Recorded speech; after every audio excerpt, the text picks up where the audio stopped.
Hello everyone, I'm Joe Cronin and welcome to The Toss-Up. Much of the sporting world consists of critics that really have nothing to do with the outcome of the actual game that is played. Fans, scrollticians on social media, and the media itself have implemented themselves within a role that does not always catch the full story. It's not always the pros that are receiving this attention either. With the landscape of college athletics, the modern athlete also deals with the scrutiny and the praise of day-to-day pros, the highs and the lows of a long-winded season, all of which while going through the massive shift of moving to a new place to call home. We have a very special episode of The Toss-Up where one of Indiana's own joins to talk about his journey as a student athlete here at Indiana, and that is none other than the center for the Indiana football team, the undefeated Indiana football team, and that Mr. Mike Katic. Mike, thank you so much for joining. How are you doing? You just came back from practice. Yeah, thanks for having me. I'm feeling good. The bye week, so a little banged up, but getting the body back and ready to go for Ohio State. I was going to get to that. A lot of what we're going to talk about is going back your journey through being here at IU, but I want to start having the bye week. I mean, how nice is it with everything that's happened this season to, take a week and just focus on your team, focus on yourself? Yeah, no, it's big, and this season is like the first time in my career I think we've had 2 bye weeks. So we had one after the Northwestern game, and then, playing 10 games, it does a lot to your body. So getting that bye week in there before a huge game like this next week. So, it's massive for not only me, but, the whole team.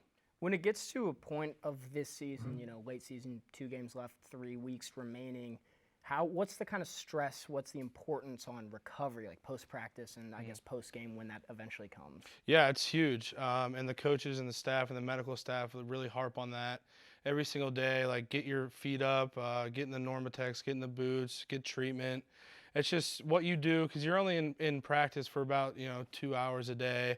So what are you doing the other 22 hours in the day to kind of maximize your recovery and getting your bodies right? You got a routine that works for you the best? Here it's every week I get a new ding on my body, so it's kind of just whatever that week brings. All right, so now I want to transition to what this is about, kind of taking through from start to the present, going back 2019, recruited to come to IU. What was that process like when, Coach Allen is kind of talking your ear off? You're a guy from Pittsburgh. Yeah. Bloomington's a new place. Yeah. Well, I wasn't even going to visit Indiana in my recruitment process. I just thought it was really far from home, and I kind of wanted to stay around the Pittsburgh area. But one of my good family friends, Tom Pulse, who played here, was just like, hey, go check it out. You don't got to like it. You don't got to commit. But just check it out. Came here, got hosted by a great group of guys, fell in love with it, committed the next day, and it was the best decision I could have made. So in that first season, you redshirted. A lot of freshmen do that, especially offensive line, just because of the jump from high school. What is that process like from like a day-to-day standpoint when you're redshirting but still on the team? Yeah, it's a process that not many people like, but it's something that is a part of a lot of people's journeys. So it's, for the most part, it's just you learning from the older guys, kind of just getting used to college speed, getting used to the D-line that you're going to be playing, and just kind of taking the back seat and just being a sponge and learning as much as you can.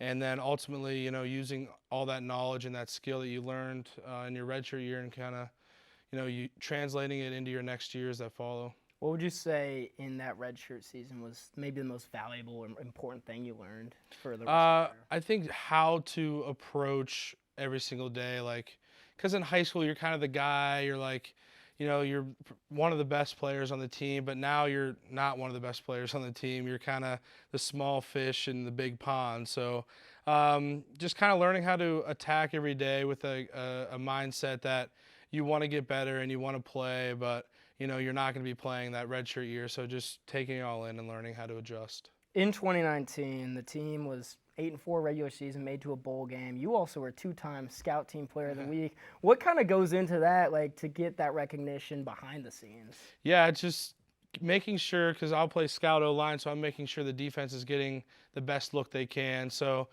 it's a very selfless position, but, I think it's the heartbeat of every team is kind of that Scout team. So just a guy that comes in, works, and tries to make the guy across from him better. Now, Mike, a lot of this interview is going to be chronological, so now we move to the next year, the weird year, the COVID year. Very successful football season, but the world was strange. I guess, what was that like? A winning season, but no one could really relish in it from a fan standpoint. Yeah, it was super weird. And I always tell people when they ask me how the 2020 season was, like when we beat Penn State in my first start and no one's there to like storm the field. That kind of sucked, but we had a historic season, so it was good from that standpoint. But no fans and no kind of atmosphere kind of took away a lot of feeling like game day. What was the emotion? Like you said, first start was Penn State. Mm-hmm. It's Penn State. Like what was going through your head? Like you get the nod for this. Yeah, so I didn't know I was starting till the night before the game because I was in a competition with another guy. But so my coach told me I was starting, and I immediately like called my parents. I was like, "Hey, I'm playing tomorrow," and because it meant a lot to me because being from Pennsylvania, like growing up a Penn State fan, going to a bunch of their games, like it meant a lot for me to get my first start against them, and then we go out and win the game. So it was an amazing feeling, an amazing game for us. That's one of the most notable IU wins, especially recent history. I guess.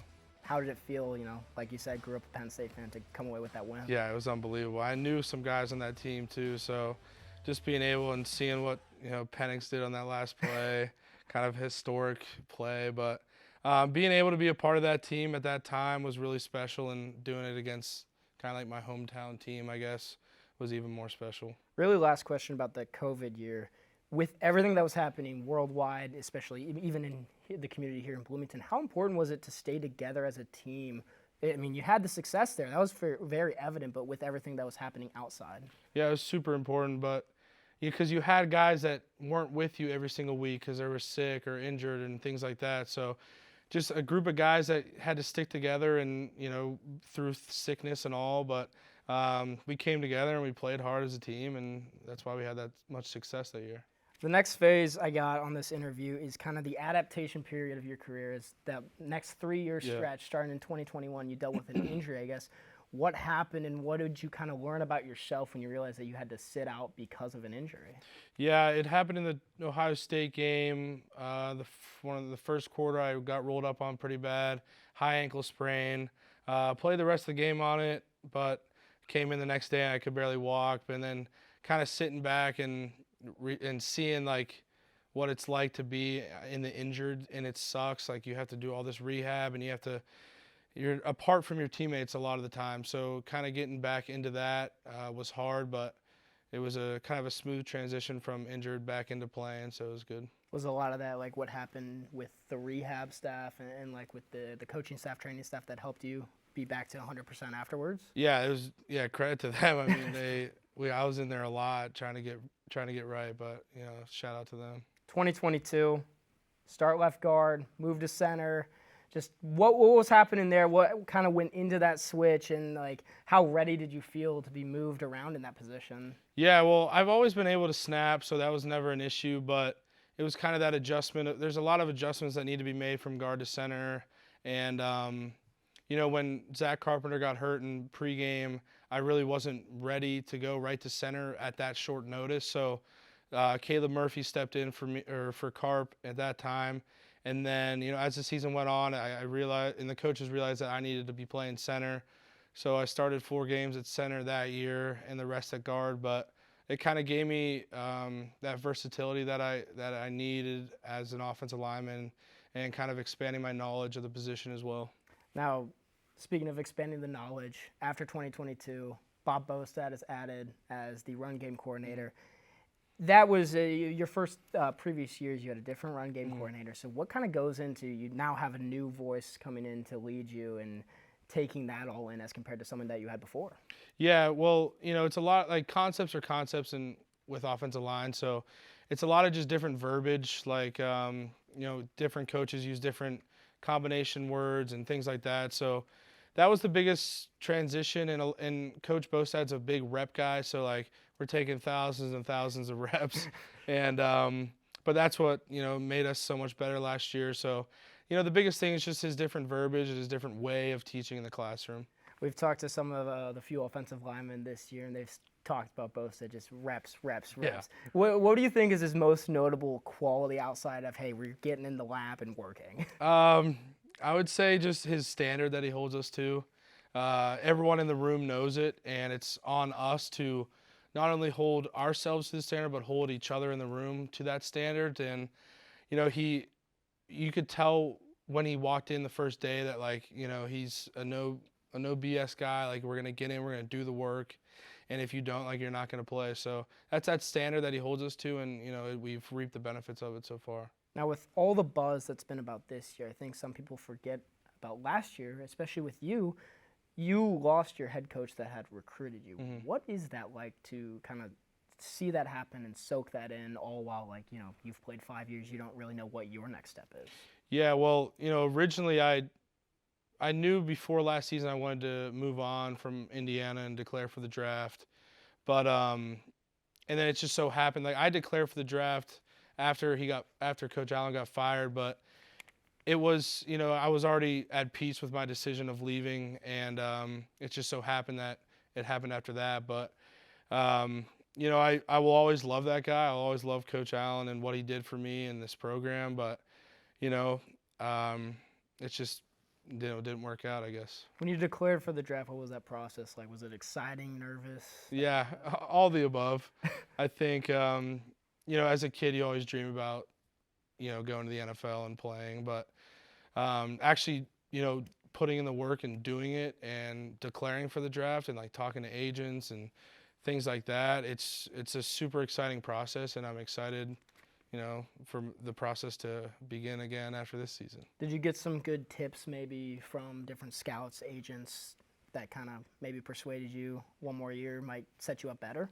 It wasn't so much from scouts and agents. It was more so like from friends and older mentors that played here, when I was young. It was kind of just them, like, hey, like, make sure you make, the smart decision, not only for, like, don't make it for anyone else, make it for yourself and what you want to do and what your heart is telling you to do. So that's what kind of led me to do that. Now, with that decision, then obviously Coach Cignetti gets hired. Mm-hmm. What's your first impression of him? And then again, with changes, like, you had been with one coach for 5 years, obviously had declared, and now it's kind of this whole new mentality shift, this whole new culture shift that started from the get-go. Like, what was that process like for you? Well, I didn't go to the first meeting with Coach Sig because I was already at home and, like, parted ways with Indiana. But, after my first interaction with him was when he was recruiting me back to Indiana. So, and I knew of the name, like, he's a Pittsburgh guy, so am I. So I know of the name and, like, his family and things like that. So, it was an easy decision for me. He kind of gave me his recruiting spiel, and here I am. What was your first impression of him? Just a guy that just has, like, so much confidence and swagger and winning. Like, he wins. Like he said, his famous quote, he wins, and he does. And I want to be a part of that.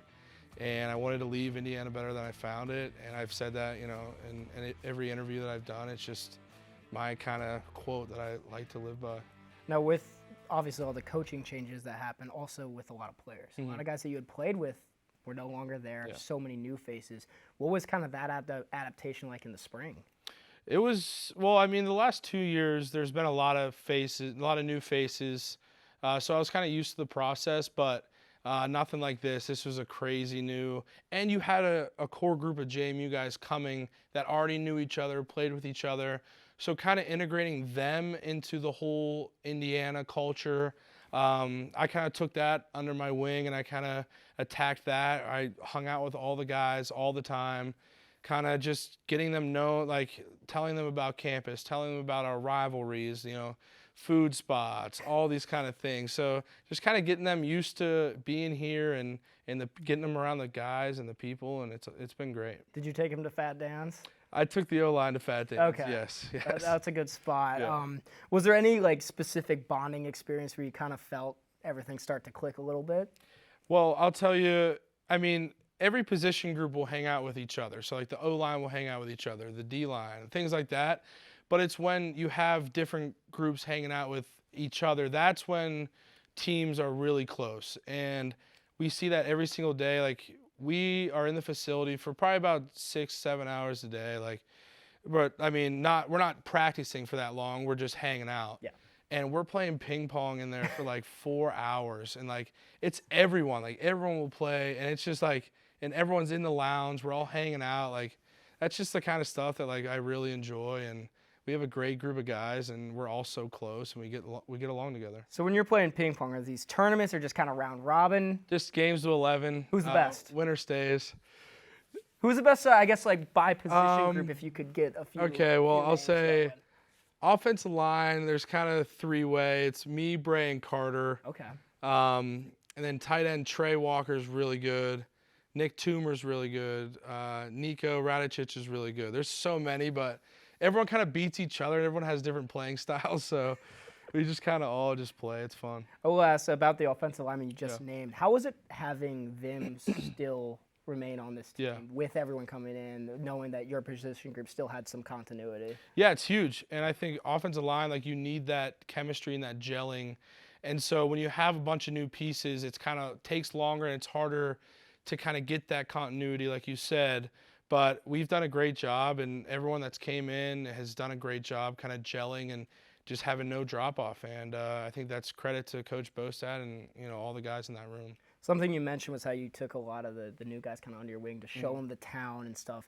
And I think that's something that Coach Signetti noticed, considering he named you as one of the people to go to the Big Ten Media Days, along with Justice and Aiden. I guess, what did that mean to you to be one of the three faces of kind of this new shift of Indiana football? Yeah, it meant everything, because that shows me that what I've done here at Indiana, the things I've been through, and for me to still be here kind of showed Sig a lot about my character, and he knows about my leadership, like being a captain last year. He knows what I bring to the table, and it meant everything for me to go to that Big Ten Media Days. I've been wanting to go for like 2 years now, and to finally be asked to go was a huge for me. And Justice and Aiden did a great job as well, so it was a really fun day. Was it a little tiring, or did you enjoy kind of talking to everybody? It's a kind of a passion of mine now, like getting in front of a camera and doing things like that. Look at you now. I know, but no, before that, I like, interviews were fine to me and everything. Like people said I could talk, but like after that, like a lot of people were like hitting me up like, hey dude, like I think your calling it might be in front of a camera. So I was like, maybe, but no, it's definitely a long day. But I enjoyed it, that's what I signed up for, so. So I understand so much of this particular season has been next game mentality, next play mentality. But for you specifically, 10-0, just what does that mean to you after everything you've gone through these past 5.5, 6 years now? It doesn't even feel real, to be honest. Like I feel like someone needs to pinch me and like wake me up. 'Cause, I mean, I blink my eyes and we're 10-0. Like we beat FIU, and then next thing you know, we beat the reigning national champions, and we're 10-0. It's crazy, but these seasons go by so fast. You don't even have time to breathe. So it's just one thing after another, day after day, taking it snap by snap and just chugging along. And this team's done a great job doing that. I guess the comparison I get with maybe the last 3 years prior, what was some of the challenges maybe to keep the love, or were there any challenges to kind of keep the love for the game ever in those 3 years, or did you always find that there was a passion for this game? No, definitely. I think because coming from a really successful high school program and then going right into 2019 and 2020, like we didn't lose much. So then that 2-10 season, I mean, there were some dark days in that season, and I mean, calling my mom and just being like, hey mom, like I don't know if this is for me right now. Like, I was like, hey, I might need to hang up the cleats after this season. But she was like, just stick with it. Like, you're going through a tough time right now. And it was tough. And not only me, like there was a lot of guys like that. And we kind of just stuck together and just kept going. Would you say your mom has been a very impactful part to help this journey along with you? Definitely. Her and my dad, for sure. For sure. So something with this season, 2 games remaining. I know this Ohio State one's very circled. It's the next game up. But I do have to ask about Purdue, because as your time as a starter, you've not beat Purdue yet. Is that one? No. Is that how is that one feeling for you, knowing that it's at home and with everything that's around this season? If people know me, they know how I feel about Purdue.